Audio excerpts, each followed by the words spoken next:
What do men mean when they say, I want to take it slow? Many things is the answer, and we are going to explore quite a few of them today. The first that I want to begin with is this, is that some men, when they say they want to take it slow, they are evaluating the situation. And they're coming from a place of manipulation or even malice. Now, these men, believe it or not, are actually rare. So not every man wants to just have sex or just fuck. It's not always the case. And by the way, having sex is a very natural primal urge, wanting to do that. How we go about it in the complexity and the layers of our society today, that's what actually matters the most. But shaming men or women for wanting to have sex is not a healthy thing. That was a side note. Let me come back to the malice piece or the manipulation. And so what they're doing is they're wanting to take it slow, and it sounds contradictory, and that's the point. They're saying they want to take it slow because they're evaluating, are you a candidate for quick sex? Paradox, right? That's the confusion. These men are rare. These men have either narcissistic tendencies, some form of personality disorder or pathology. These men are extreme in their behavior and their being. They're pathological liars potentially. They have mental health conditions. They're emotionally unregulated. These men are rare. The men that I want to speak to today that you may find confusing, because society says that men don't want to take it slow. Men want to just have sex. Men want to go in. But that's not what we're just talking about. We're not speaking to just sex. We're speaking to intimacy. We're speaking to entangling our lives together in a healthy way. We're speaking to intermingling our lives together. We're speaking to commitment. We're speaking to deepening connection, communion. That can be scary for people, not just men, for anyone that has experienced hurt and pain in the past. For anyone like me, I grew up observing a marriage and union, and most of my friends, their parents, their marriages were very dysfunctional and unhealthy. And so the association that I made in my life around commitment and being in union or being in relationship was that my freedom would be taken away from me. I could see such deep, visceral discontent and unhappiness, violence, volatility, anger, aggression, hatred between partners, between my parents, between the parents of my friends that I grew up with. I witnessed this. And so I had this idea and this fear, multiple fears around being in a long-term intimate relationship, deepening intimacy, intertwining our lives, whether it's renting a house together, buying a house together, engagement, traveling together, sharing our lives, our friends, our resources, all of that was very overwhelming. And so when most men say, I want to take it slow, they're coming from fear, and maybe they've also been hurt before in the past. Now, I'm using men as an example, but this applies to everyone and anyone that's been hurt before. And when they say they want to take it slow, they don't want their hearts to be broken again. They fear vulnerability because in the past, vulnerability, honesty, transparency, going all into the relationship has shown them heartbreak and heartache. And so now they want to take it slow. They think, but by delaying feelings or trying to control and contort our own inner self, that maybe they'll avoid pain. They'll avoid the pain and the trauma of rejection or abandonment or being told that they are not enough.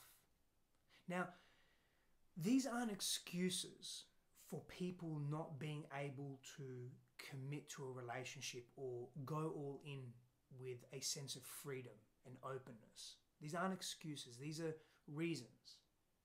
Now, this person also may carry so many other attributes, and so many other ways of being in how they show up that's also deeply appealing to you. And so you get to evaluate and make a decision. Does this person serve me? Does their inability to connect and commit at the pace that I would like, does that serve me? Does that align with where I am in my life? But understanding them can help you be more empathetic. be more understanding, be a safer space for them to maybe explore their vulnerabilities with you, and for you to do the same with them. I was thinking about this yesterday. I just, our lives, you know, when we intertwine two different lives, we have two very separate experiences coming together, life experiences coming together, value sets, ideologies, models of reality, belief systems, traumas, pains, fears. Yes, some similar stuff for sure. Many similar attributes that make us want to bond and connect, but also such a difference, vast difference. And we fear what we don't understand or what is different. And when we fear that, we move our bodies and our minds in a very constricted, rigid state. And now all of a sudden we become apprehensive in our nervous systems. We're in our sympathetic state, fight, flight, freeze, fawn. And that's how we're interacting with each other.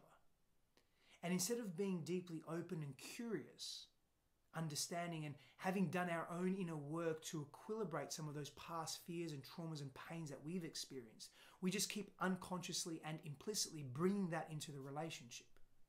And so when we're talking about, again, just men as an example, men that have this fear of commitment, this fear of intimacy, that they want to take it slow. Maybe they've been manipulated in the past. Maybe they have carried a strong sense of self, but that's been destroyed. Not by someone else, because they allowed that to happen. And their self-worth, their self-esteem is low. Maybe they've been used and abused in the past. They haven't reconciled that within themselves. Yes, it is their responsibility to do their inner work, to look at themselves from a more evolved place, to do their trauma work, their shadow work, so that when they are wanting to be in a relationship, they're not putting the brakes on and trying to control everything. Because when we're in a very visceral, deep state of control, when we yearn to control, when we obsess about control, controlling how things are in our world, we are coming from immense fear. So you have to notice that. And so the flip question is, if you are attracting men that are unavailable, if you are attracting men that just consistently want to take it slow, aren't fully committing, have a fear of commitment, a fear of leaning in, a fear of not trusting themselves and you and the situation and relationship, yet they're in this confused state, right? They're not consistent and certain in their expression. What is that saying about where your energetics are? What's happening within you? The fragility of your heart, your vulnerability. What you're not equilibrating or seeing within yourself. Now that becomes an interesting question as well, because we are the common denominators in our lives, right? We are the constant in our lives.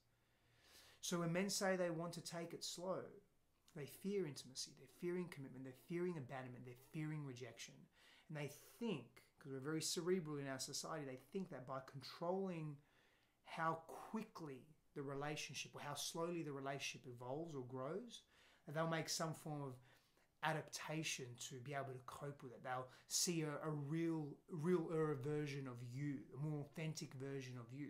And whilst I'm all for taking it slow, where's the slow coming from? What's the come from behind wanting to take it slow? And slow and fast, it's all relative. So I ask you this, if you're in the position of receiving, you're wanting to accelerate the relationship, and you're in a position of receiving someone that wants to just put the brakes on, ask yourself, what's your come from? Ask them, what's their come from? What's really happening here? And if the roles are reversed, again, what is really underpinning this behavior, this sense of self that you have in the world? And also know that taking it slow can be a really healthy thing. Maybe you've learned from the past that you've had a pattern of just going all in too quickly and not actually evaluating the relationship, not really feeling the relationship. You've come from wounding and past patterns, habitual patterns, and now you want to take it slow. That's okay. That's healthy.